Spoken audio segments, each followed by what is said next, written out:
as President Obama would say, fired up and ready to go, right, here in the afternoon. Um, Welcome to the Family Education Series.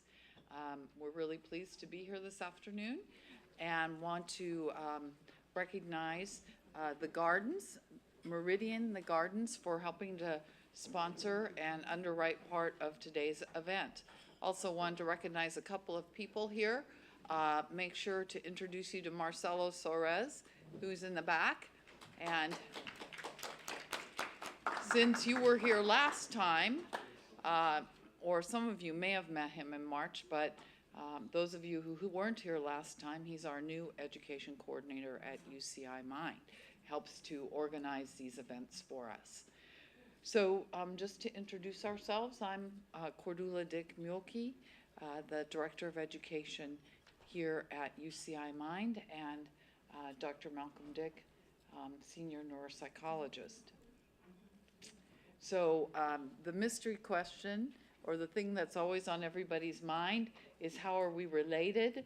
Some people guess that we're siblings. Well, we are husband and wife, so let's take that worry off your mind so we have that answered, okay? We're married. We're very married, yes. We're both, as the slide says, we're both licensed psychologists, and we've actually both worked in the field of Alzheimer's disease for nearly 30 years.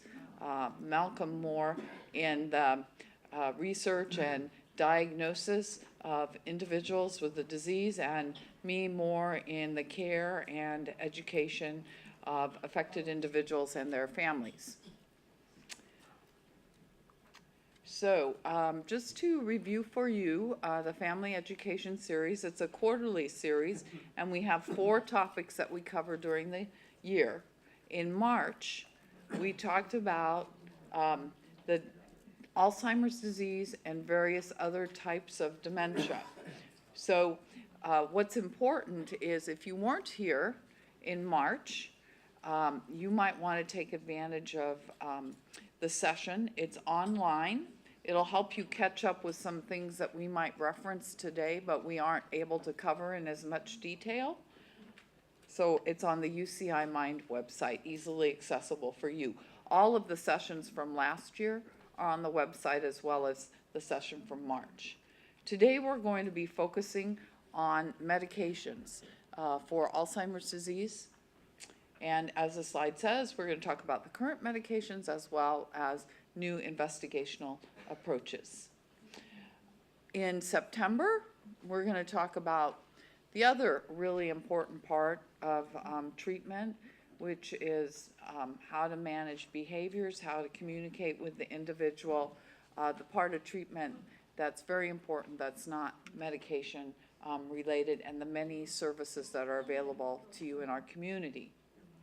And I should mention, we're always happy to have as our partners here Alzheimer's Family Services Center, the Alzheimer's Association of Orange County, and the Caregiver Resource Center, who all had display tables out in the lobby while you were enjoying the refreshments. And then in November, the last session for the year focuses on what you can do to reduce your risk for Alzheimer's disease. We have a lot of information now about medical and lifestyle risks, and so in November we talk about those. So just to remind you, we're going to focus on current medications and potential treatments for Alzheimer's disease, and also just mention briefly the importance of treatment beyond medications, which again we'll get into more in September. So especially for those of you who haven't been here before, who's new today?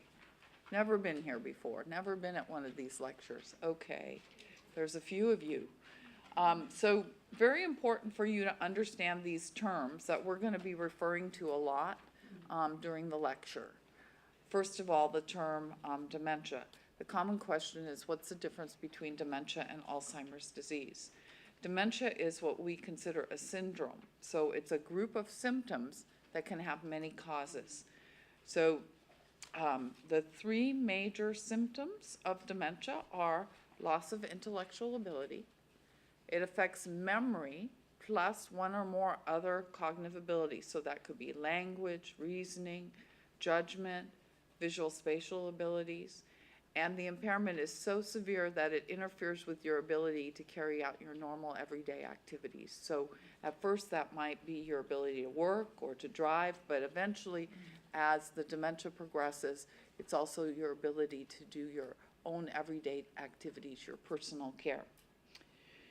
So to understand this, dementia is the big umbrella term, and a good analogy is cancer. Cancer is an umbrella term, but we all know there's lots of different types of cancers. So there's breast cancer and lung cancer and cervical cancer and prostate cancer and pancreatic cancer, and the list goes on and on. So dementia is that big umbrella, and there's a lot of different types of dementias or causes of dementia.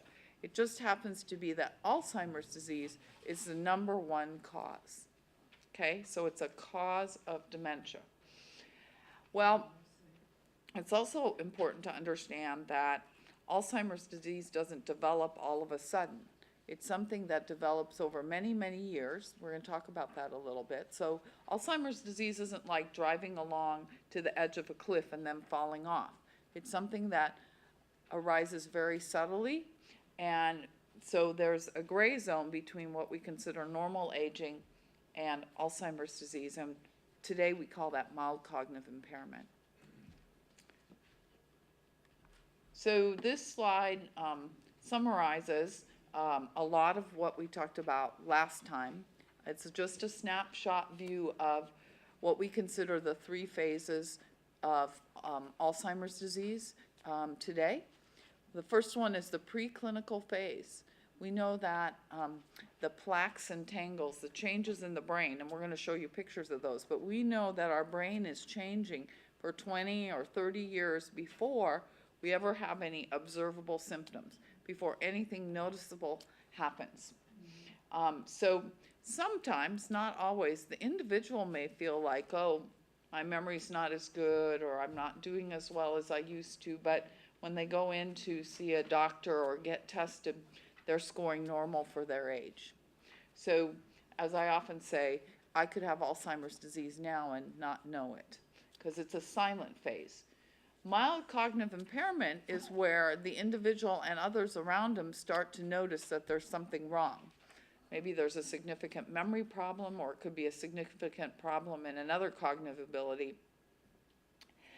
But the reason we don't consider it dementia is because the person's still able to carry on their normal everyday activities. They're able to take care of themselves. They're functioning in the world.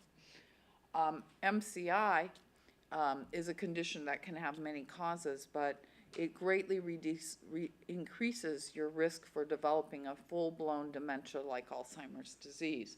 So if you follow people with MCI over a number of years, most of them will have transitioned or converted to Alzheimer's disease or another dementia. All of the medications that we're going to talk about today are affecting brain neurochemistry. And before we get into that, I just wanted to show a slide that sort of gives an illustration of a couple of neurons in the brain. Now our brain is it's about a 2.5 to 3 pound structure. It's sort of a gelatin type structure, and within this 2.5 to 3 pound structure, it's estimated we have around 100 billion, with a B, neurons. And the way neurons work is, this is an example of one neuron in a healthy brain, and it's going to be sending a message to this one. And so it releases, there's an electrical impulse that travels along this, it's called the axon. And then when it comes to this connection, this is this first cell and this is the other cell, but the way it communicates is it releases a chemical called a neurotransmitter that sort of floats across this little gap, and these chemical neurotransmitters, they are picked up by these other cells. It's sort of like a lock and a key mechanism where a particular neurotransmitter fits into this particular lock, and that sends a message. and then this cell would then send it elsewhere, okay? So all of the drugs that we're going to talk about today are primarily working on these neurotransmitters, or they're dealing with things that are killing the brain cells, either from within, which are called neurofibrillary tangles, or without, which are called the senile plaques, and we'll describe those in just a minute.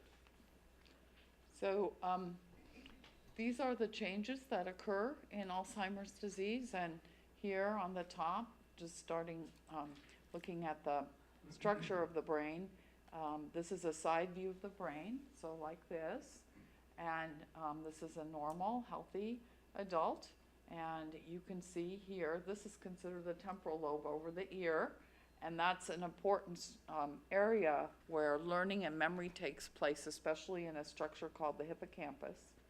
And you can see how all these folds in the brain are nice and tight. And here's the person with Alzheimer's disease at autopsy. The main point here is you can see all the atrophy. You can see how all of these hills and valleys in the brain are wide, where they used to be very tightly knit together. Here in the temporal lobe, and also in the front of the brain, and also some here in the parietal lobe. These slides down below are slides of normal and Alzheimer's brain tissue at autopsy. So this is under the microscope, highly magnified, so you can see how the healthy brain looks nice and clean. But here, show on the next slide, we're going to look at these malformations in the brain. And these are plaques, these spherical shaped formations, and then tangles. And so just to show you again, the plaques. And these are basically look like Brillo pads, and they are made up of a toxic protein called beta amyloid that basically clumps together fragments of beta amyloid, and we're going to talk a little bit later about how these fragments occur, but these fragments of beta amyloid clump all around, they clump all around the branches of the cell here, and you can see that they destroy the cell. The second hallmark feature of Alzheimer's disease is a very hard to say, neurofibrillary tangle. And as Malcolm said, these are destroying the cell from the inside, made up of a protein tau, which goes awry. And in the cell, there's structures called microtubules, which are like a transportation system. And basically, when this tau goes awry, these microtubules disintegrate, and the tau forms these little twisted threads that kill the cell from the inside. Both the tangles and the plaques are something that you can't see other than through a microscope. You can't look at an MRI scan or a CAT scan or a PET scan of the brain and see these plaques and tangles. These are all microscopic changes. And typically, at least in the past, the only way you could see them was at autopsy, after you stain the brain tissue and it brings out these abnormalities. Well, these abnormalities, they don't all occur at once, but they occur over a very long period of time, probably decades. And the plaques and the tangles initially occur in this area along the side of the brain. This is the front, the back, and a person's nose would be around about here. But this area of the temporal lobe is where these plaques and tangles start to form. And as the disease progresses, so they go from mild cognitive impairment into early Alzheimer's disease and then to moderate and late stages, these plaques, which are shown in the blue color, and the tangles, they sort of spread into the frontal lobes, so they're affecting more than just memory, but now they're affecting judgment and reasoning, planning, organization, and they spread also into the back of the brain, the parietal lobes, so they're affecting things such as language and visual spatial skills. And eventually, in the later stages of the disease, these plaques and tangles have sort of distributed themselves pretty much throughout the brain. And that is why the individual has great difficulties with their functioning and their cognitive abilities. Along with the distribution of plaques and tangles, you see the shrinkage, because the plaques and tangles are essentially killing off the brain cells. And when the brain cells die, it results in this atrophy or shrinkage that Cordula talked about. And so this would be a healthy brain. You're sort of looking straight ahead at the person, and we're slicing the brain sort of like a loaf of bread going front to back. And this would be about midway in the brain. So you can see these hills and valleys in a healthy brain are nicely packed together. But as the individual develops Alzheimer's disease, you get the shrinkage, and so these valleys have become much more deeper in the early stages, and we're also seeing some loss of cells in the temporal lobe, particularly this area called the hippocampus. And the hippocampus is Latin for seahorse, and if you look at a cross-section, you can see sort of a seahorse type of a shape. We have an identical one on either side. But this seahorse, or the hippocampus, is responsible for learning and memory, and this is an area heavily affected, so by late stage, it's essentially gone, and that's why the individual, no matter how hard they might try, they're not able to remember new material or experiences. And on an MRI, we can look at just this hippocampal area and the temporal lobe going from someone who's normal or minimally affected to mild to moderate and severe. And you can see the significant shrinkage in the brain as a whole, as well as the hippocampal area. So how long does this whole process take that we've described? Well, it takes many, many years. I mentioned that you might have plaques and tangles building up in your brain for 20 years before there are ever any observable symptoms. And we now know that MCI, which is a transition stage between normal aging and a dementia like Alzheimer's disease, in and of itself can be 3 to 8 years. And then dementia, this progressive decline, can take another 6 to 9 years. So you could well see a person go from MCI to dementia and have it for 16, 20 years. And for the 20 years prior to that, they could have already had changes going on in the brain. And one thing about this slide that's not on there, but we did spend quite a bit of time talking about it last time, is that although we have the line going from MCI into dementia, there are some MCI patients who don't develop dementia.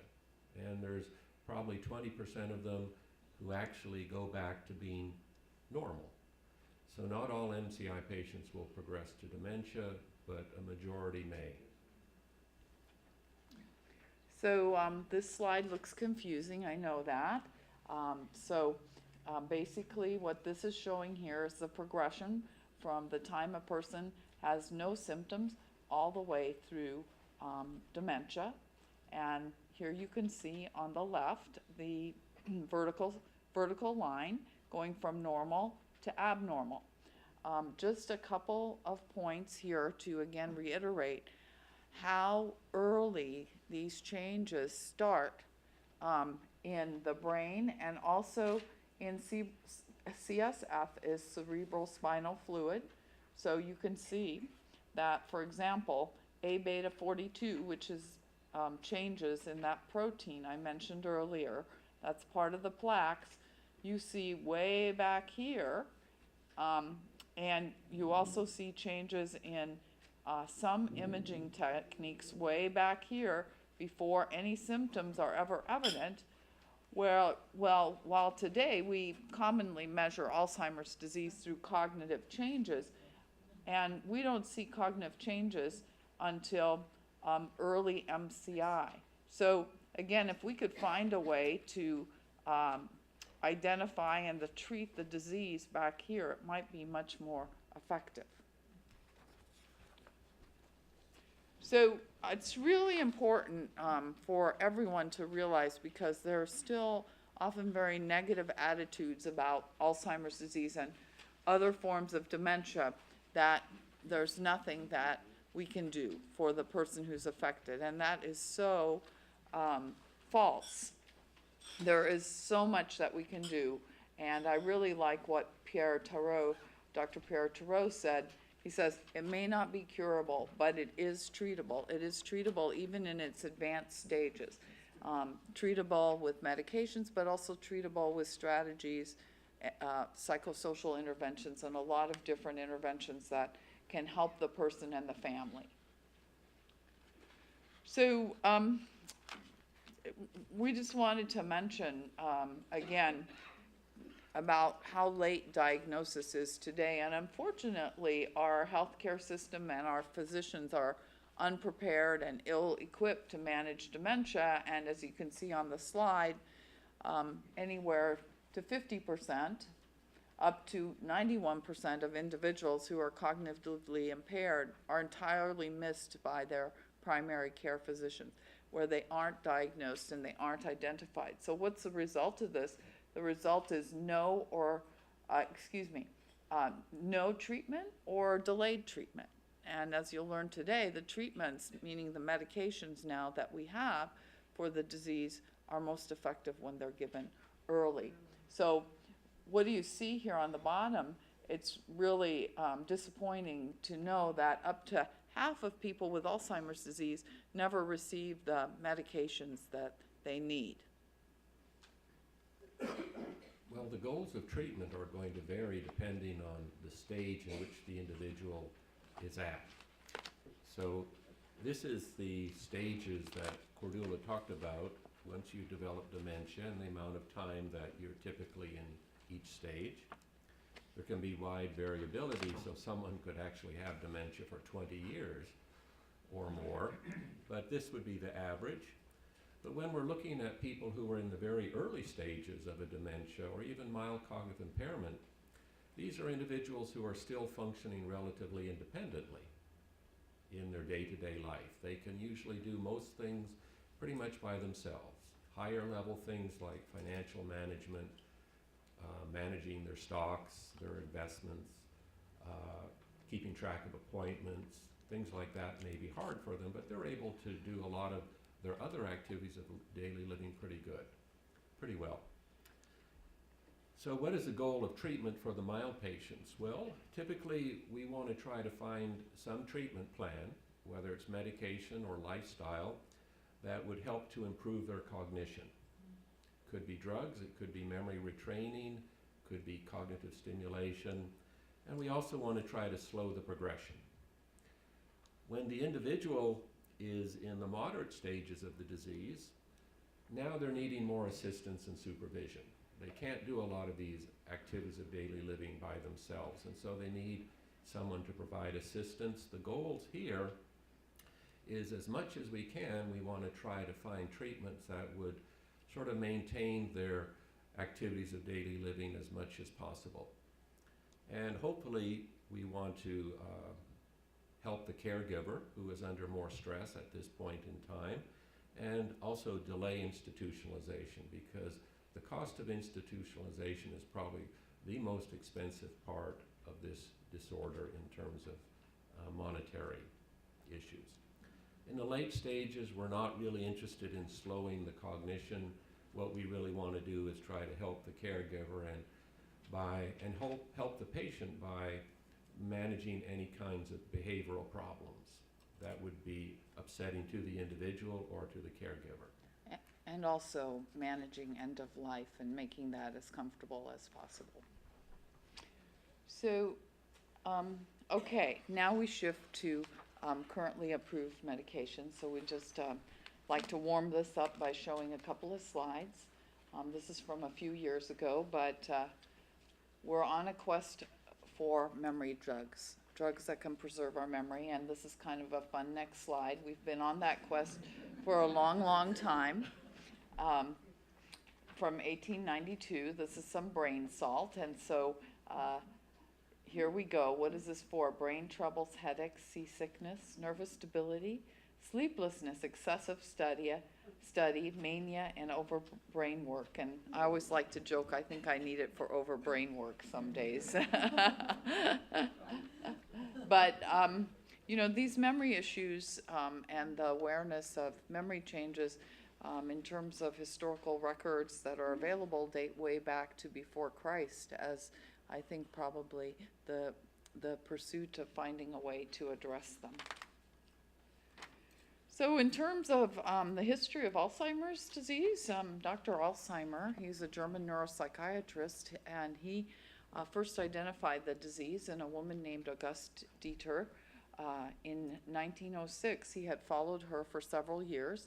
Her husband had brought Augusta to Dr. Alzheimer because she was having a lot of behavioral issues and memory issues. She was wandering, she was suspicious, she thought her husband was having affairs, she was pack-ratting mail under the bed. And so Dr. Alzheimer followed her until death, and that is when he conducted an autopsy of her brain and found the hallmark plaques and tangles that Malcolm and I have showed you. I think what's most interesting about this slide for purposes of today's talk is that the disease was discovered in 1906, but look at this. How many years passed till 1993, which is when we first had a medication for Alzheimer's disease? So over 80 years passed. And that's because originally it was thought, since Augusta Dieter was 51 when she came to Dr. Alzheimer, that it was thought that Alzheimer's disease was really rare. It happened in people who were young, and the kind of cognitive impairment we saw in older adulthood was passed off to just be a normal part of aging or attributed to arteriosclerosis. But it was in the 1970s and 80s when we actually realized that memory loss is not normal in aging and that Alzheimer's disease is the primary cause of cognitive impairment in older adults. Since that time, we no longer use Cognex because of issues with liver toxicity, but since that time we've had 4 other medications that have been approved by the FDA: Aricept, Exelon, Razidine, and Namenda, and those are what we're going to talk about today. The last medication to be approved is 10 years ago now. So we've struggled to make progress with other treatments for this disease, I guess, as you'll hear. So, oh, sorry, did you have a comment? I was just going to say, I remember at the clinic when Cognex was the only option that we had for families, and as Cordula said, it was not a very successful drug. In fact, it barely got approved in the United States by the FDA, and it wasn't approved in any other countries that I'm aware of, because about a third of the people who took it had liver toxicity, and you had to have blood tests on a regular basis. A third of the people who took it had such violent side effects with vomiting and diarrhea and nausea that they couldn't tolerate it. And of the third of the people who could take it, only a third of those actually showed any benefit. So it had very minimal benefits, a lot of side effects, and was not very useful. So just in terms of what we can expect from a medication or what a medication might do, we want to clarify the difference between a medication that is a symptomatic medication and a medication that actually modifies or changes the disease course.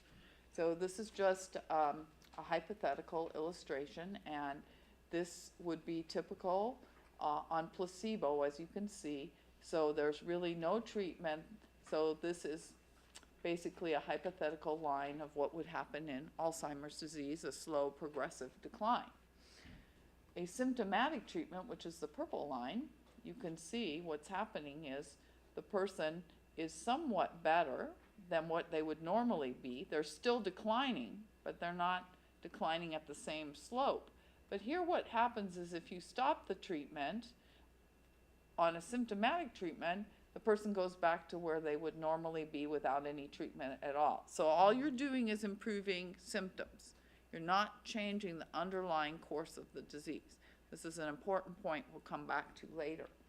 Now, the green line shows you what would happen if the medication were actually able to modify the disease. So here again, you can see the person on a disease-modifying drug is doing better, much better than what would normally be expected. And when the treatment ends, they don't drop back to no treatment. They actually, it actually changes the disease course. So there, in this hypothetical example, you can see the decline is not as severe. So that we'll come back to these differences when we describe the drugs. Well, the basis of 3 of the 4 drugs that are currently approved is that they are all working on a chemical neurotransmitter, acetylcholine.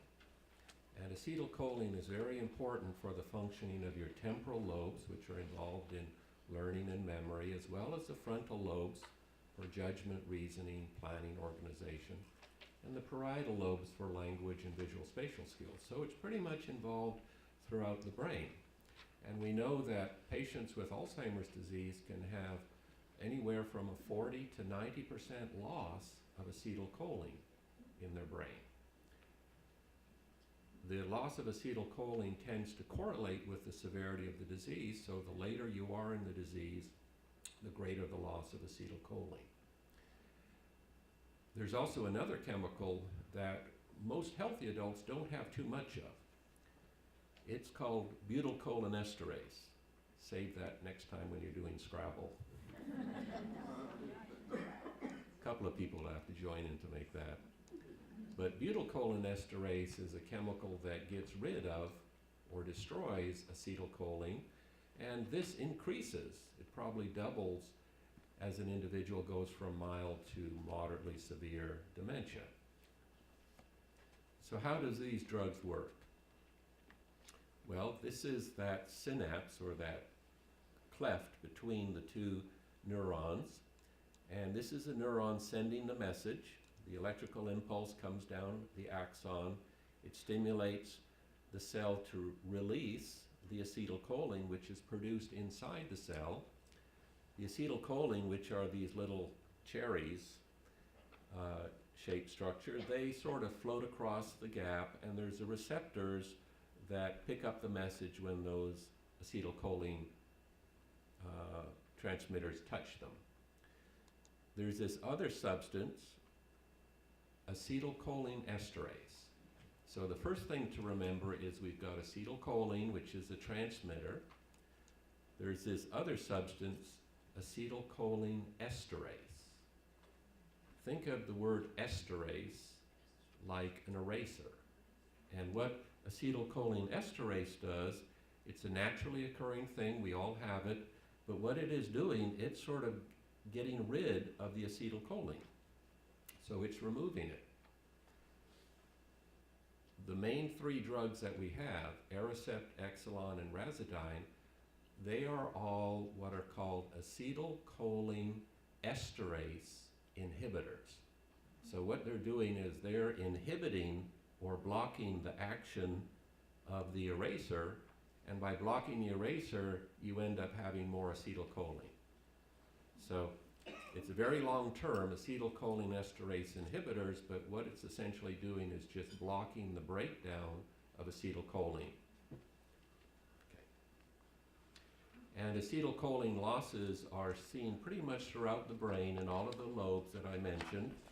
And in the blue line, we have the levels of acetylcholine in a brain of Alzheimer's disease compared to the normal levels.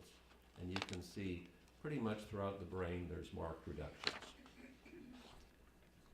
So this slide looks complex, and we're actually going to break it down for you. So the main reason this particular slide is up, just to tell you that this entire handout, which summarizes the 3 available acetylcholinesterase inhibitors, is actually in the back of your packet, so you have the full chart, but we're going to actually break this down and talk about each drug separately in the next few slides. So when we think about the effects of a drug, we really need to think about what Alzheimer's disease does. And Alzheimer's disease interferes with our cognitive abilities, so it causes cognitive decline. It also interferes with our ability to do our everyday activities, and it can cause some difficult to manage behaviors. So when we look at the impact of a drug, we need to not only think about, is it improving the person's cognition, but is it helping them to function better? Is it helping them to remain independent? Or is it reducing, alleviating a behavior that might be challenging or unwanted? So in order for a medication to get FDA approval, it actually has to go through 3 phases. Phase 1 is where they're essentially looking at the safety. And so typically in a phase 1 clinical trial, you're giving the drug, it's usually being tested in animals before this, but in a phase 1, you're giving it to humans who may or may not have the disease, and you're looking for safety. Is it safe to take? If it's safe to take, then it goes into a phase 2 trial, where what you're looking for, well, what does it do? Does it do anything? Is it beneficial? And so in a phase 2 trial, typically you're dealing with maybe 50, 100 patients who are getting a drug, and you're looking to see, are they showing some improvement in their thinking or in their behavior? If you find success in the phase 2 with a small sample, then you go to the phase 3. And the phase 3 is typically the most costly and long phase of a clinical drug trial. This is where you may have thousands of patients who are either given the medication or they're given a placebo. The placebo is essentially an inert substance. It looks identical to the pill, but it really doesn't do anything. It's like a sugar pill. So drug trials go through the 3 phases.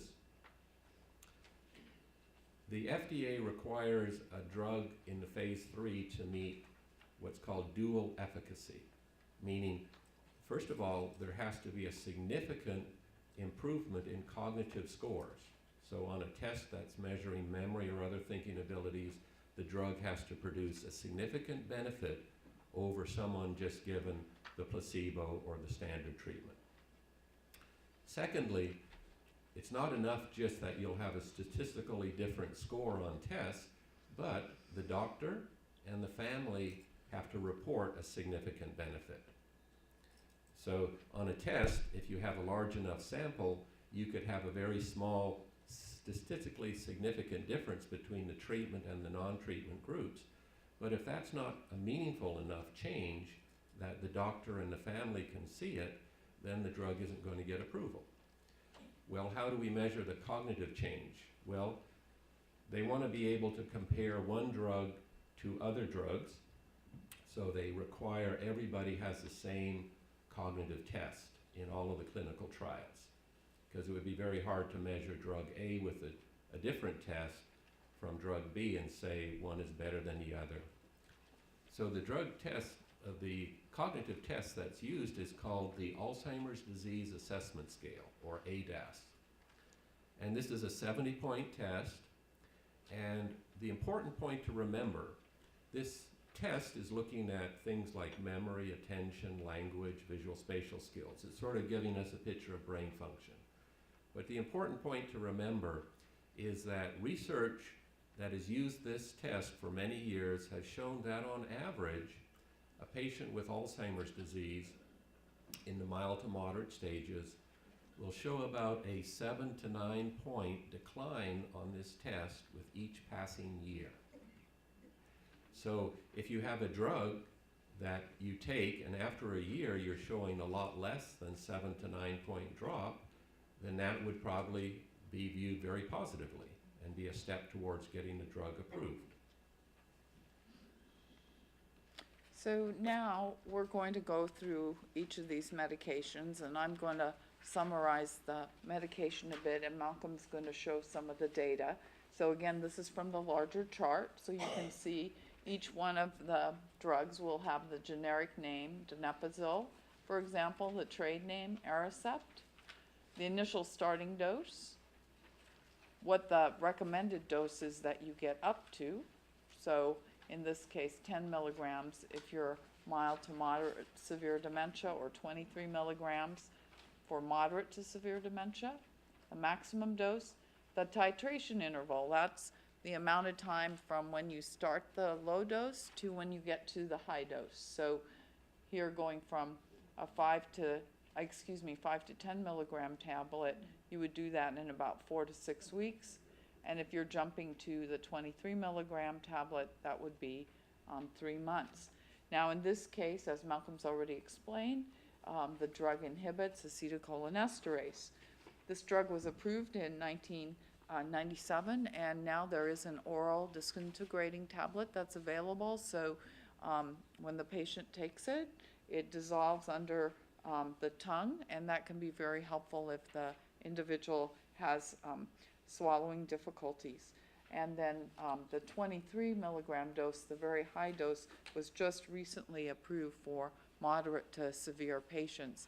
The lower doses can be used anywhere from the early stages to the severe stages of the disease. So what is the evidence in favor of using this drug with mild to moderate Alzheimer's patients? Well, you have to typically, to get FDA approval, you have to have 2 or more studies, independent studies that show a benefit, and this is just one of the studies. But what these studies do is they're looking at change scores on this ADAS-Cog, the cognitive test. And most clinical trials a few years ago, they were about 6 months duration. And so over the 6 months, essentially 26 to 30 weeks, they would be measuring the person's scores on this cognitive test. And here we have the 3 groups that they looked at. They looked at people with Alzheimer's who were on a placebo, those on a low dose, and those on the higher dose. They didn't have the 23 milligram dose at that time. And this is their scores over time on this cognitive test. And you can see the high dose group, which are the little squares, over the 6 months duration of the study, these individuals essentially showed no change. In fact, at the end of the 26 weeks, they were about maybe 1 point different from their baseline. The low dose also showed some improvement, no change compared to baseline, and this is a placebo group. This is a group given essentially the sugar pill, and you can see that by the end of the study, they were down probably about 3 or so points in half a year. And if you remember, I said 7 to 9 points is the average annual decline. So this would be sort of consistent with what you might expect. Now, I think you clicked the next. I was going to. Okay. So what happens if you stop the drug? Well, as Cordula mentioned a few minutes ago, these are drugs that don't change the course of the disease, they're changing the symptoms. So at this point, everybody stopped the medicine. And you can see within essentially 6 weeks, the individuals in the high and the low treatment group, they went back to where they would normally be in the placebo group. So the drugs were beneficial so long as you were taking the medicine. If you stopped taking the medicine within 4 to 6 weeks, you would essentially go back to where you normally should be. So now moving on to Exelon or rivastigmine. So this slide summarizes the dosing and use of this particular drug, and you can see there's both a pill form and a skin patch that's available, and actually the skin patch is preferable, first of all because it only requires once a day dosing, and even healthy older adults will forget a second dose of a medication if they're required to take 2 doses.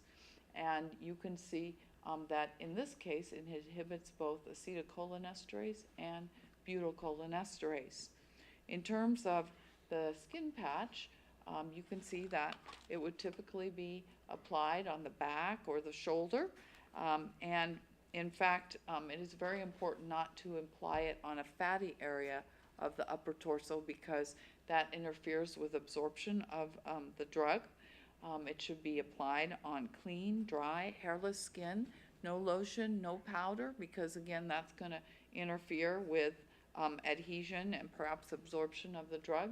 And one thing that families have also found helpful is to write the date of when the patch was put on, just to help keep track of when it was put on and when to replace it. And as you can see that to avoid skin irritation, you change the site of application daily so it moves all around the back and the shoulders, and you don't apply it to the same spot for at least 14 days. Well, what is the evidence in favor of Exelon? So this is a study very similar to the one I just described with Aricept, and we have scores on the ADAS-Cog, the memory cognitive test. This is over 26 weeks of the study, and here we've got high dosing in the red circles, low dosing is the green squares, and the placebo group are the triangles. And you can see over the 26 weeks of the study, the high dose group essentially didn't show any change or worsening in their scores on the ADAS-Cog. The low dose group did show a mild worsening, and as did the placebo group. Now what's interesting about this study is that after 26 weeks, the investigators decided to give everybody the drug. So everybody, including the people in the placebo group, got the medicine. And what they found is that this group continued with their drug, and they followed them for essentially a whole year. And it would be unethical to have a placebo group stay on the drug for a whole year if you knew that the drug was beneficial. So they didn't keep the placebo patients on the group, but they projected based on the literature before we had any medicines about what would happen. And you can see that after about a year, the projection is about a 7 to 9 point drop on the ADAS-Cog. Those who kept on their drug for a year, they essentially showed about a 2 to 3 point drop on this test after a year compared to the 7 to 9 point you would expect. What's also interesting is that the people who were in the placebo group who got the medicine, they showed an improvement, which is what we'd expect. However, the key point that the authors of the study brought out is that the placebo group, even though they showed an improvement, they never reached the same level as those people who started early. So one of the messages is that the earlier you start these medicines, the better the benefits in the long term. And if you start late, if you say, oh, well, I won't take it now, I'll wait a year, you may show an improvement, but you may not get to the same level as if you started it early. All right, now moving on to galantamine, you can see that this particular drug has two names, Reminel and Razidine, in terms of trade names. And actually, the old name, the FDA got rid of that old name because of confusion with a diabetes drug. So we now know this drug as Razidine. You can see that we now have an extended release tablet that is available, which it only needs to be taken once a day, which again is much easier for families to manage than the twice a day pill.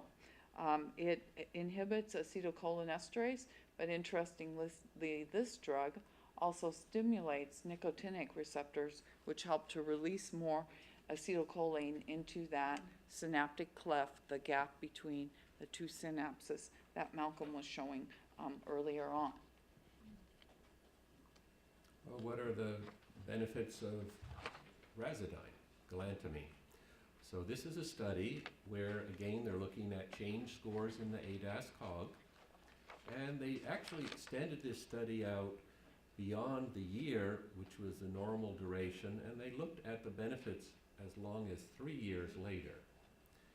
And what you see is those people given the high dose of Razidine, after 12 months, their scores were essentially almost identical to what they had at the very beginning of the study, compared to about a 7 to 9 point drop in the placebo group.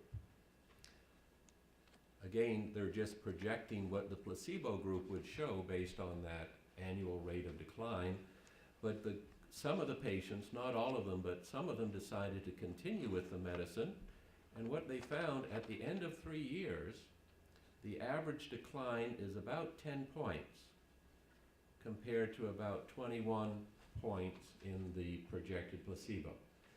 So in other words, after 3 years, the patients who were on the medicine, who continued with the medicine, they were doing about 50% better than did the patients who had not been on medicine or would not have been on medicine. So this shows that these drugs can have long-term benefits. Problem is, a lot of people don't stick with them for various reasons. So if you were to summarize a lot of the literature on these drugs, what you find is, compared to the placebo group, all of these drugs, they produce some benefits. They can vary a little bit in how much the improvement is. So Aricept and Exelon and Razodine, they vary a little bit, but in general, they're showing higher levels of performance on cognitive tests than individuals who would not be taking the medications. Is there one drug better than the other? I don't think there's any evidence that one of the medicines is superior to the other. So how do the doctors select which of the 3 drugs to give? Well, it's primarily based on a review of the patient's medical history, also looking for any sort of morbidity factors that could affect one drug versus another. So for example, with all of these cholinesterase inhibitors, they can affect some of the cardiovascular system. It's not a great impairment, but for example, if a patient has a history of bradycardia or low heart rate, you need to probably check with the cardiologist before you put them on the drug, because certain of the drugs, like Aricept, can lower the heart rate.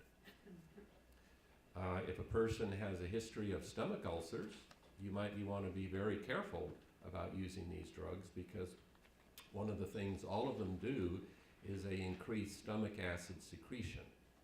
So you get more stomach acid, and that could obviously irritate any kind of an existing ulcer.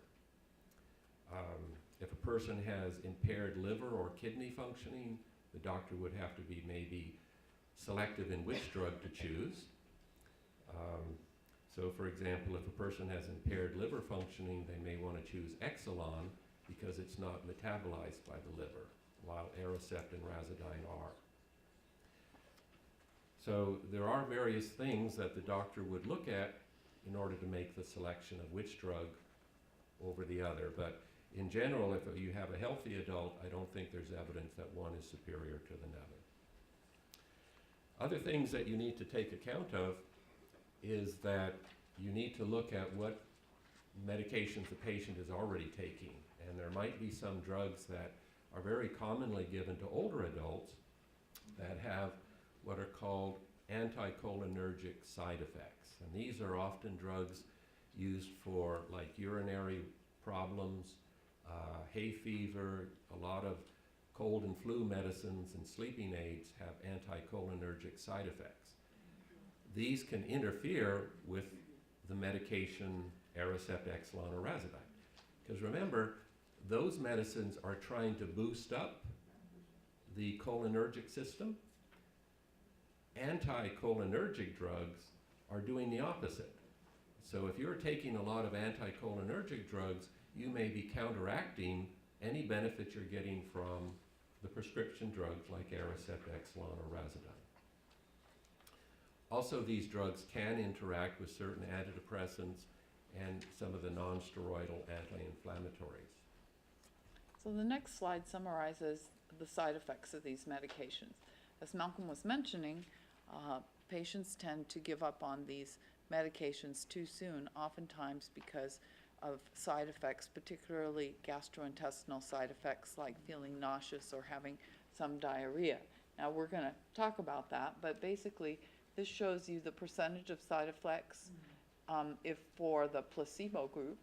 And what this slide basically shows you as that Aricept and the Exelon patch have the least side effects. So you can see here for the patch, when it comes to one of the most common side effects, nausea, that only 7% of patients have any nausea, as compared for the pill, 47%. And that's probably because with the skim patch, the medication is being slowly released over 24 hours versus having a large influx of the medication in a pill. So generally, when doctors select these drugs, I can tell you what we do at the clinic, but essentially our neurologist would probably have a preference for Aricept or Exelon patch over Exelon pill or Razidine, because the patch and Aricept tend to have fewer side effects and are better tolerated.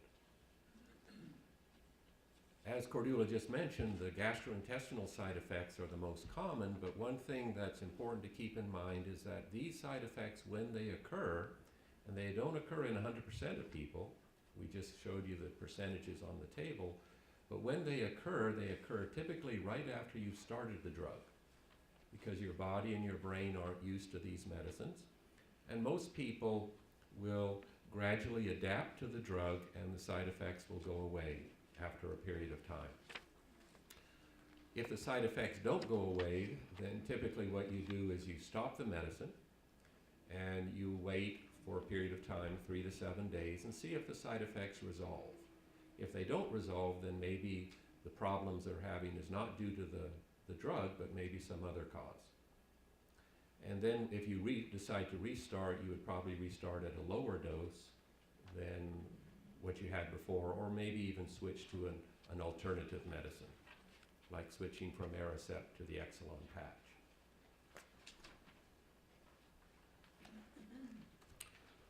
One quick way to show some strategies for minimizing these gastrointestinal side effects, probably the chief way is to go slow. In other words, start the drug at a very low dose and have the person on that low dose for an extended period of time before you go to the higher dose. And this is just a study where they looked at Aricept and they looked at what was the percentage of people who reported side effects when they went from the low to the high dose in 7 days, in a week, versus 28 days or a month. And what you can see is when you went from the low dose to the high dose in a week, these side effects were much more frequent than if you kept on the low dose for a month before you went to the higher dose. So the longer you're on the lower dose, the better your body gets adapted to the medicine and the more likely you're able to tolerate once you get to the higher doses. So in the interest of time, this slide really summarizes a lot of what Malcolm has been saying, and we've been saying, is that patients tend to stop too soon, that taking time to titrate up to the highest dose can help the situation, help the adjustment to the medications. And what we really want to do is see people not stop before they've really gone through a 6-month trial. So it's only if side effects persist even at the low dose, or there's a accelerated decline after 6 months, that we think, well, we should discontinue. On this slide again, a summary. As Malcolm said, you can consider switching, and it's important to recognize that some people don't respond to one of these drugs, but they will respond to another. So it is important to try another drug if the first one didn't work. And when you do switch, it's good to have a washout period before switching to the next medication. Sometimes what we'll see in families is that the doctor may try them, say, on one medicine like Aricept. The person has some GI side effects like nausea, diarrhea, and the family gives up. And they never try any of the other medicines, and they may not have had those same side effects if they'd switched to like Exelon patch or Razodine. So it's important to try. Some people will go through all three medicines if they're having problems, just to see which one might work. All right, so now we're going to talk briefly about Namenda, which actually works differently from the other medications. And again, this is a summary slide that summarizes the use of Namenda. You can see that the recommended dose is twice a day, with the max being the 20 milligrams total. This is the only drug that is approved specifically for people with a moderate to severe disease. It's interesting that this drug was approved under the name Abixa in Germany for 10 years before it was approved in the United States in 2003. It actually works by regulating another neurotransmitter, so this is another one of those chemical messengers between the cells. It regulates a neurotransmitter called glutamate, and it appears that in Alzheimer's disease that excess glutamate basically overstimulates a cell. So you can kind of think about a cell going into a spasm and then dying from that overexcitement, or what we call excitotoxicity. And so the goal of this medication is to regulate the level of glutamate in the brain. Well, just quickly, a couple of the studies that showed the benefit of Namenda. These are patients who would be in the moderate to severe stages of their impairment, and this is their scores on a cognitive test, and we're looking at the difference between the placebo group and the treatment group over 28 weeks. And essentially what you see on the cognitive scores is that the treatment group are about 50% better than the placebo group at the end of the study. And you see that same pattern when you look at their activities of daily living scales. You see a benefit where the placebo group showed a marked drop in their activities of daily living over the 28 weeks compared to the decline seen in the Namenda treatment group. Right, and as I said earlier, when we're looking for improvement, it's not always improvement in cognition that we're looking for. We're looking at improvement, the ability to function every day, which can be the most meaningful improvement for a caregiver.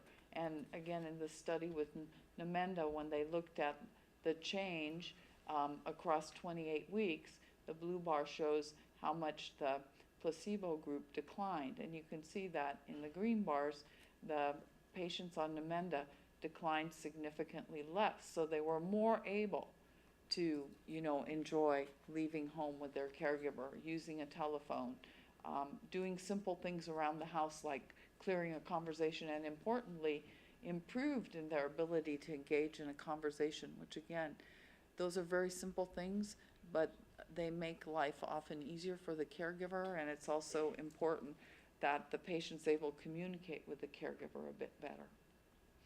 Well, what happens if you combine, say, one of the cholinesterase inhibitors with Namenda, because they're working on different neurotransmitters?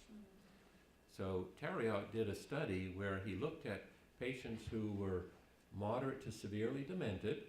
They'd been on Aricept for 2 years, and he gave half of them Namenda and the other half had a placebo. And he looked at their scores on this cognitive test, and this is the group given just the Aricept. And if you go back a couple of slides, 2 slides I think, one more.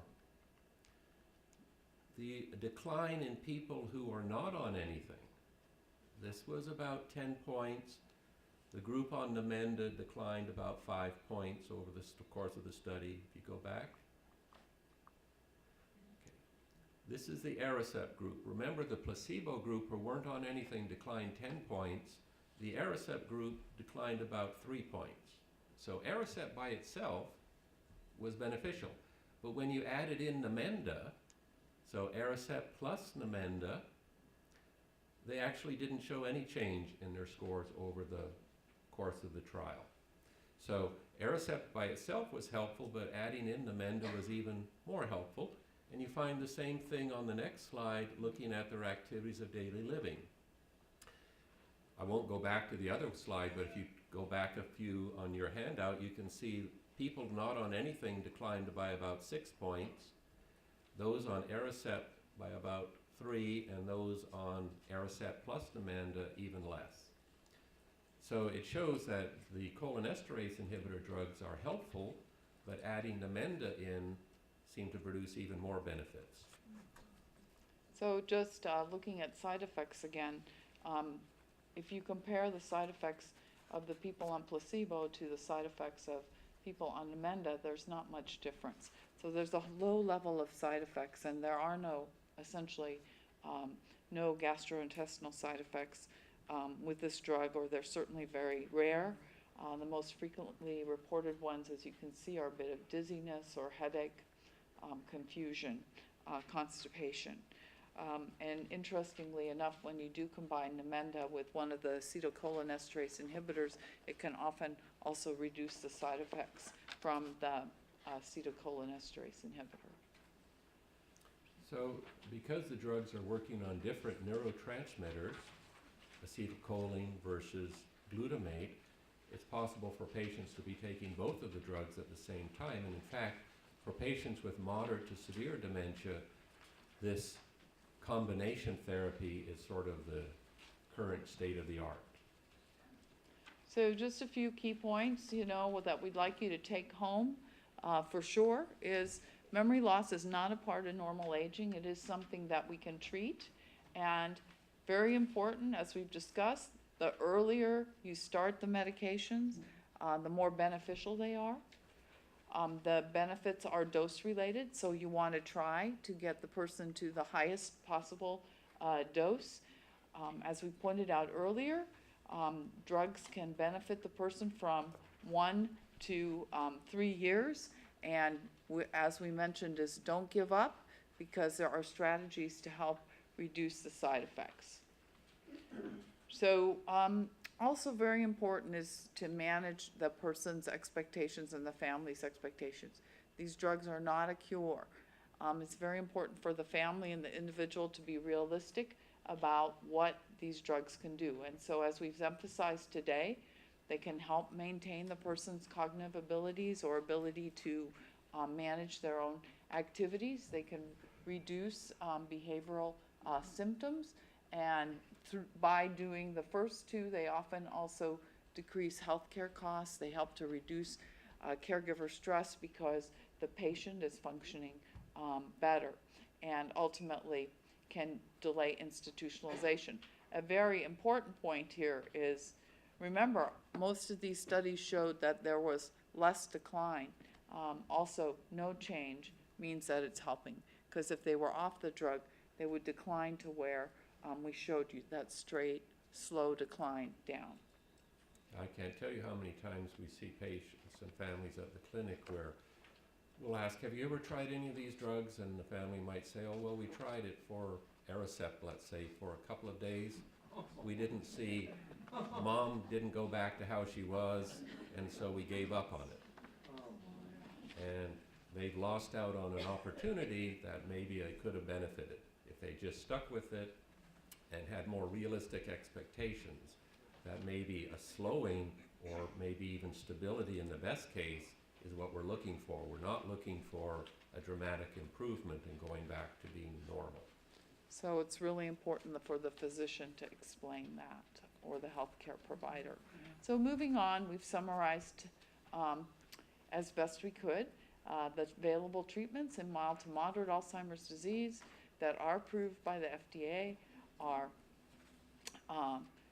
the 3 acetylcholinesterase inhibitors.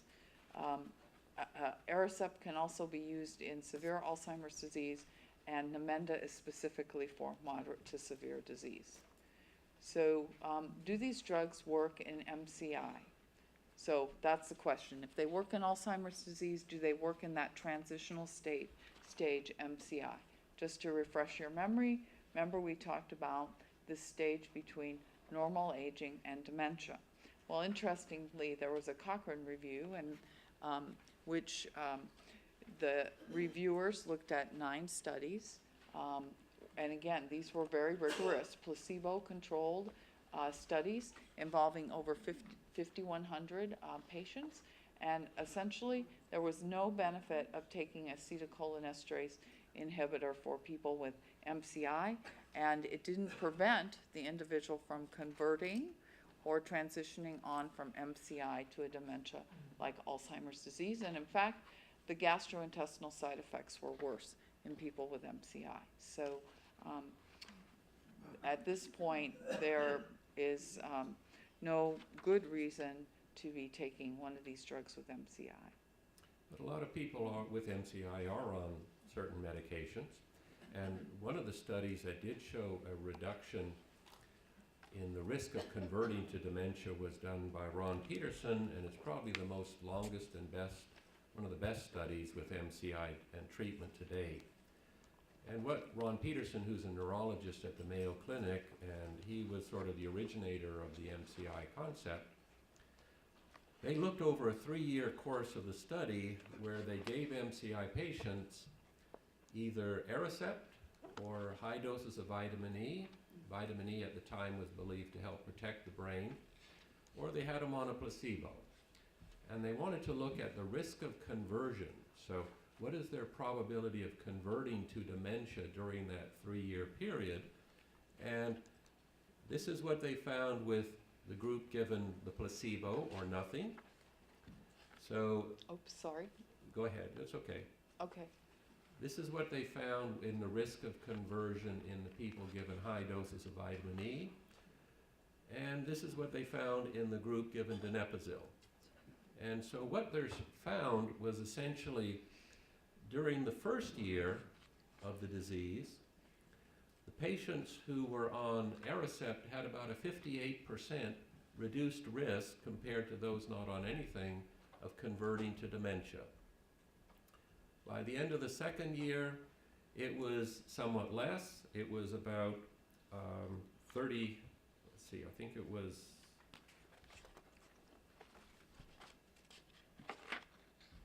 36%.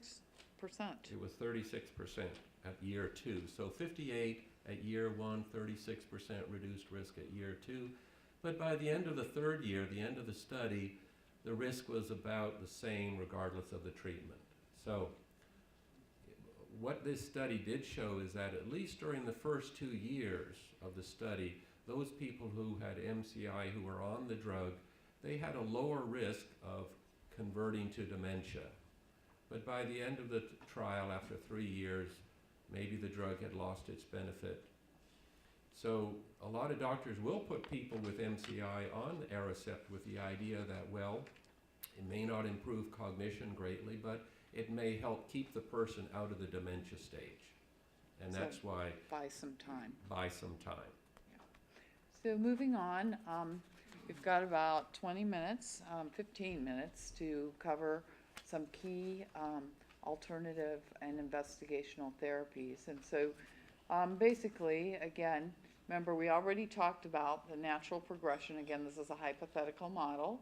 We talked about symptomatic benefit where there's a boost up, but you're still basically going at that same slope of decline.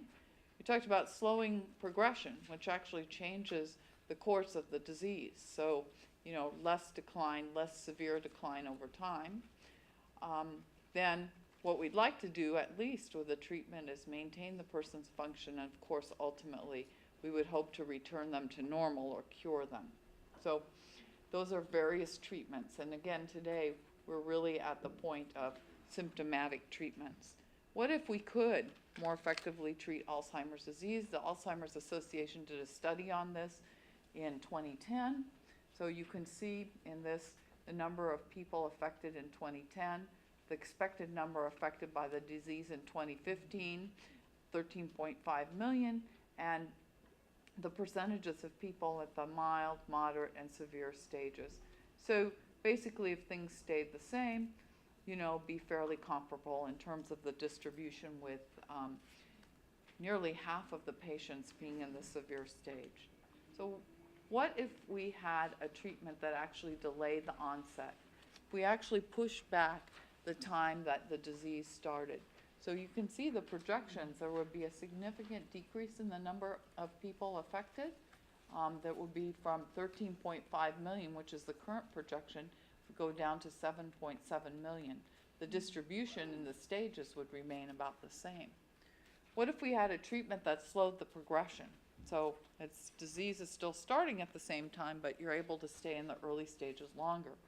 Well, what would be great there? Well, we would have a large number of people with the disease. Nearly 60% of them would be in the early mild stages versus if things stayed the same as today, only 23% would be in the mild stages. So these are two goals of treatment: push back the onset and slow the progression so the person can stay in the early, most functional stage for a longer period of time. Well, the bulk of the clinical trials that are being run now, and I think there's about over 60, they're not really looking at ways of producing symptomatic benefits. We have these 4 drugs that produce symptomatic benefit. What they're looking more is there things that will slow the progression or alter the disease course, alter what's going on inside the brain, not just work on the neurotransmitters. And so there's a variety of approaches that have been tried that we'll talk about. Go ahead. We're going to focus on a couple of ones particularly. So just to help you understand how the plaques form, basically to keep this very simple, remember we talked about this toxic beta amyloid. Well, there's a protein called the amyloid precursor protein, and that right here, you can see how that APP, amyloid precursor protein, basically sticks through or penetrates the membrane of the cell. Well, then what happens is there's some enzymes. These enzymes basically function like scissors, and they cut the APP. This is a normal process. Where the process goes awry is if the APP is cut in the wrong place.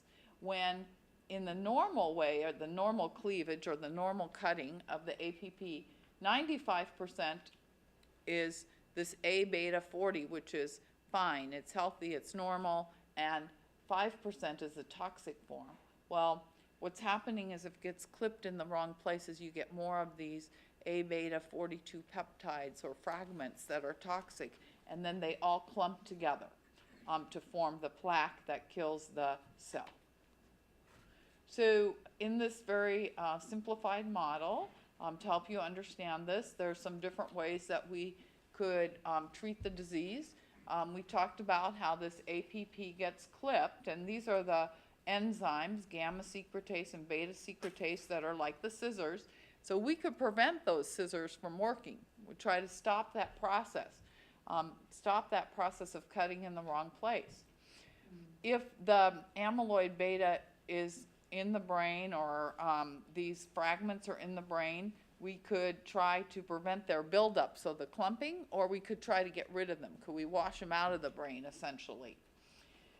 Then there's some other strategies that we are working on to try to slow the progression of the disease. And then, go ahead, jump in. I'm just No. going to see if they could. Oh, do the other side. She's doing the other side. I'm not doing it. Right here. Oh, gosh. Oh, yeah, a tall person could do that. Top bloopers are Okay. closing. Yay. Yay. Multi-purpose speaker. I'm glad you came today. There's always something good about being tall, right? All right. And then we want to prevent the neuron death, obviously, the death of the cells. Whoops. Go ahead, Malcolm. So let's look at the first approach. This is to essentially stop the scissors from clipping the molecule in the wrong place. Because if it clips it in the wrong place, that fragment sort of then clumps with other fragments to produce these beta amyloid plaques. And so one of the drugs that got a lot of attention was this one called semegastistat from Eli Lilly, and this is a inhibitor of the beta secretase enzyme. And what they found in some preliminary trials is that people taking this gamma secretase inhibitor, they showed less amyloid in blood and plasma. Unfortunately, they didn't show it less in the spinal fluid, But they went ahead and skipped the phase 2 trial, and they went directly to a phase 3 trial with over 3,000 patients for 76 weeks, and they had to stop the trial early on because they found that the treatment group, the group given the semigastostat, actually was doing worse on the cognitive tests than the people given the standard treatment such as Aricept and Namenda. Also, the ones given the drug, they had a higher incidence of skin cancer. So semigastostat sort of fell by the wayside, and a related drug, fluorazan, another gamma secretase inhibitor, also showed to be not very helpful. No difference in the treatment in the placebo group, so that one sort of stopped. So another source of intervention is, well, trying to stop the scissors from cutting in the wrong places doesn't seem to be helping very much, at least in those 2 trials. So maybe is there a way that we could go in and remove the plaque from the brain, or somehow prevent it from clumping together? If we can't stop it from cutting in the wrong place, can we stop it from clumping together? Or if it's clumped, can we somehow dissolve it and remove it? And so one of the drugs that was had high hopes was Ucimind. And this reduces beta amyloid levels in plaques in mice. In a small phase 2 trial, it was shown to be well tolerated, and they showed a decrease in the beta amyloid levels in the spinal fluid. And so then it looked very encouraging, so they did a phase 3 trial, and there was no difference in the treatment between the treated group with Ucimind and the placebo group, who were getting the standard treatment, the ones we talked about. So now we're going to talk about vaccination, which is an approach that's being highly studied right now. And as you know, before a drug ever gets to phase 1 and ever enters a human being's mouth or system, there have to be a lot of animal studies. So our director here at Ucimind, Frank LaFurla, developed what's called a transgenic Alzheimer's disease mouse. And this is a mouse that's genetically engineered to develop Alzheimer's disease, to develop the plaques and tangles. And so this particular mouse overexpresses this amyloid precursor protein. So by the time this mouse ages, at age 13 months, you see cognitive decline and you see the development of the plaques in the brain of the mouse. So what would happen if you immunize this mouse so that you basically gave it a vaccine so that the mouse would develop antibodies against the A-beta 42? Well, this was tried with mice, and guess what?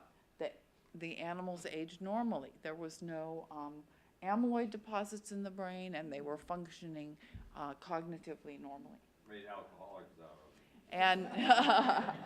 And this particular slide just shows that in these mice, the vaccine was able to reduce the plaques by 70%. So here you see a mouse tissue from the brain, unvaccinated, versus a vaccinated mouse.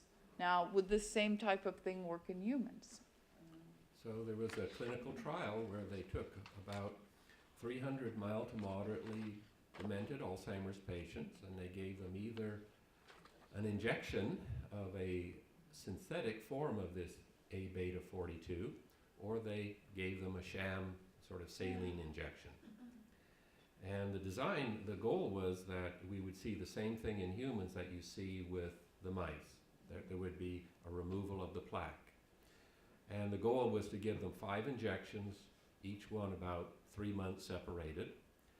And unfortunately, they had to stop the trial after 3 injections because about 6% of the patients developed encephalitis, or an infection on the brain and spinal cord. And they stopped the study, but some of the investigators decided just to go ahead and follow those people who had had injections, and they followed them for 4 or more years, and a number of them passed away. And what they found is that the people who got the injections who developed antibodies to the AB42, so they were the responders, they actually showed a good clearance of the plaques from the brain when they looked at their brain at autopsy. So the vaccine did seem to work in clearing out some of the plaques, but the problem was that their dementia continued. So they still became more and more demented over time, even though there was not the plaques there. So, Why was that? well, they think that, they don't really know. That's a big question, but one of the ideas was, well, we can't give these injections to people because if they're going to develop encephalitis, that's obviously not good. So maybe the Alzheimer's patients, their immune system is not working as well as a healthy adult, and so giving them this injection sort of caused the immune system go haywire. They develop the encephalitis. So can we give them instead of having their immune system develop the antibodies, which is called active immunization, could we just give them directly the antibodies? So your immune system doesn't have to produce them. We'll give them to you and see if that would reduce the risk for some of these things like encephalitis. And that's what is called passive immunization. And passive immunization has been shown to be working in transgenic mice. Mice given these antibodies, they show improvements in cognition and less plaque in the brain. Immunization, passive immunization, has also been used for over 25 years in medicine to treat various autoimmune disorders. And so it has a long history and it's relatively safe. And so this is the focus of a lot of clinical trials now. Can we give patients these antibodies and see a benefit? So this is just a very simple schematic that summarizes what Malcolm said. Basically what happens is, because it requires healthy blood, requires donations of blood from many, many, many healthy people, and the antibodies are removed from the blood. So again, as Malcolm said, we're already giving the patients the antibodies, which are then transfused into the patient. Well, what are the results to date? Well, there's a couple of drugs that have very complex pronunciation. I don't know where they come up with the names for these, but there was one, bapineuzumab, and this went through phase 3 trials. It had over 4,000 patients, mild to moderate, and unfortunately it failed to find any benefit in terms of their cognition or their activities of daily living. It did lower the biomarkers, the amyloid plaque and tau in the CSF, but it didn't have any benefit in terms of actual cognitive or behavioral changes. Solanezumab. You did it. Around our house, we call that drug the S drug because we can't pronounce it. Oh, that S drug. How's it going with that? Well, for He bapineuzumab- practiced today. Last night he couldn't say it. Well, for bapineuzumab, the What else name do you is talk about? people usually given is Bapi, so it's much easier. But solanezumab, You see? say that 5 times. It's a tongue twister. We didn't talk about This was tried for a large study. Every 4 weeks they got infusions in 2,000 patients. Unfortunately, when you look at the total scores of these patients on tests of cognition and activities of daily living, there wasn't any benefit. However, when they looked at patients who were mildly impaired, it did look like it slowed the progression of the disease by up to 37%. So it seemed to be beneficial in mild patients, and that is the reason they're continuing this trial in mainly mild patients. Another one, IVIG, is very similar. Actually, UCI was involved in this. It was an international study involving over 300 patients, and unfortunately the results, which were just released about a month and a half or 2 months ago, showed no benefit. So if you go to the next slide, you can see there's been a number of very positive trials that looked very good in the phase 2, but when they went to phase 3, most of them did not show a significant benefit. There's a number that are still ongoing, particularly with looking at the idea of using them with mild patients. And why did we have so many failures and so few successes? Well, one thought that a lot of researchers are coming up with is that, well, maybe the reason that there was such a large failure rate is that you're starting too late. What you want to do is get people much earlier in the disease process for these drugs to be beneficial. It's like if you have somebody who has had a long history of high cholesterol and heart disease, and you start treating them after they've already had a heart attack. So we're going to give you Lipitor after you've already had multiple heart attacks and you've got massively clogged vessels. It's probably not going to be that successful. So the idea is to move backwards in time when we can still identify there are these changes going on in the brain with the amyloid, but instead of doing our drug trials here when the person is mild to moderately demented, try to move forward and catch them when there's less impairment. And So I think that is the focus of probably the future drug trials, is to get people when they're in the very early stages or even mild cognitive impairment and try to treat them at that stage. So this slide basically reiterates that, and we just want to mention at the end here, as we know, we're going to talk about this more next time, but there are a lot of other treatments that people need moving through mild cognitive impairment and into the mild, moderate, and severe stages, everything from education like you have here tonight to support groups, activities, care management, adult day services, home care, possibly facility care, alternative living options. So these are all very important in addition to the medications. And finally, we want to mention the websites where if you're interested in participating in a clinical trial, you can go to these websites, you can see what's available. And finally, I want to take a moment to invite you, if you would like to be part of our research here at Ucimind. We have an ongoing longitudinal study of memory and aging in which we continuously look for research volunteers who either are healthy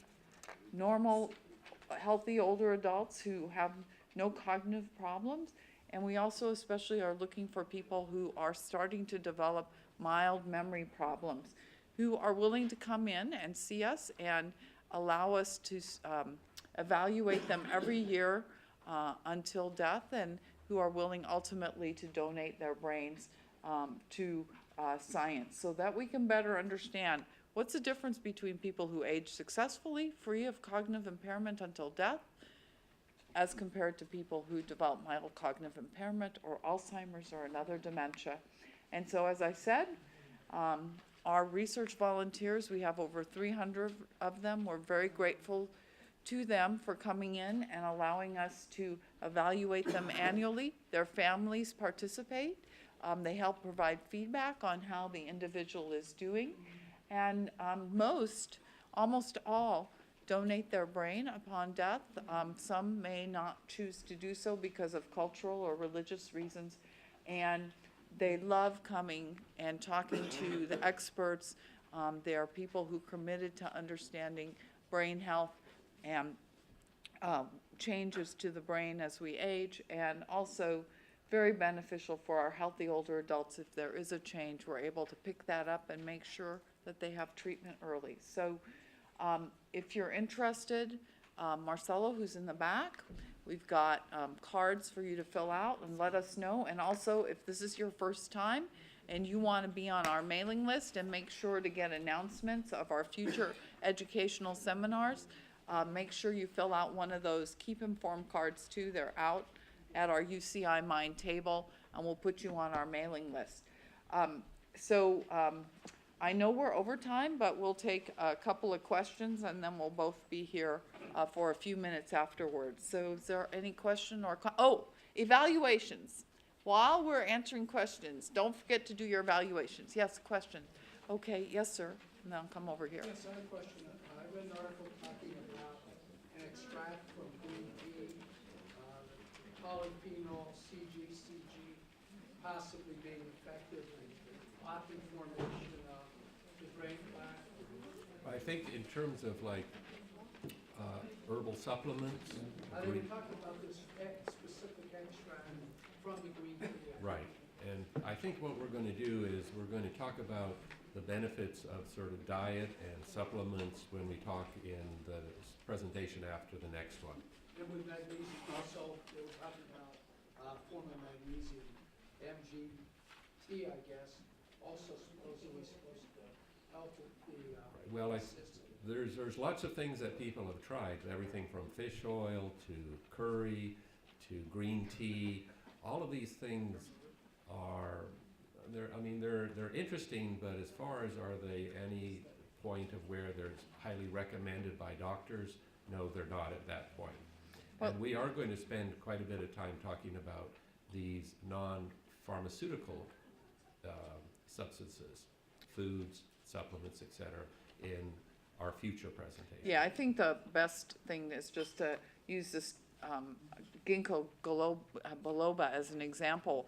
People said all the time this was great for your memory, and then when it went through a clinical trial, it was basically a wash. It didn't improve memory. So there's a lot of things out in the internet. There are a lot of people out there saying a lot of things work, and that's why we focus on what there's really research evidence for, and that has been through rigorous studies to show if there is or is not a benefit. So over here there was a question. Mine's very similar to his, like the blueberry extracts and the pomegranate and the CoQ10s and all those things. Well, I think, again, in November, we'll be talking about that more, but I think, you know, a healthy diet is important to the brain. And we know that antioxidants are important for the brain. So definitely, we always recommend eating foods that are rich in antioxidants. I think if there was some miracle substance like blueberries or strawberries, scientists would have probably discovered it. All right, one more over here. You mentioned anticholinergic drugs. Would you consider those detrimental to brain activity? Well, I think a lot of drugs do have anticholinergic side effects, and I would probably encourage you to talk to your primary care doctor about how it might be interacting with other drugs and how it could be affecting, say, if someone is on one of these medications. We do know, for example, that a lot of older adults are taking multiple drugs, probably taking an average of 7 or more drugs. Many of them could have anticholinergic side effects, and if you add multiple drugs, each having an anticholinergic side effect, you can get, within a matter of, say, 3 or 4, quite significant effects that could be counteracting, say, the benefits that you're getting from, say, a drug like Aricept or Exelon. So these anticholinergic drugs in a demented patient can actually cause increased confusion and a worsening of their memory and their thinking abilities. So that's one of the reasons that doctors would always want to review all of the medicines the patient is taking and determine, well, are there ones that are maybe producing these negative side effects? And if there are, can we substitute it with one that doesn't maybe have an anticholinergic effect? Okay, we're gonna take, it's almost 20 till, so I wanna respect people's time. We'll take one more question and then we'll be around for a few minutes. Last year, when you did this presentation, the same presentation tonight, you were saying that, I think you were saying that these drugs do not seem to work for frontal temporal dementia. Is that still the case, or? Yes.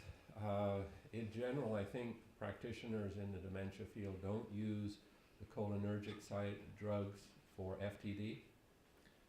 There was some smaller case reports with the small samples that did show that patients with frontal temporal dementia actually showed increased behavioral problems with cholinergic drugs like Aricept. Namenda hasn't been shown to be helpful either with FTD.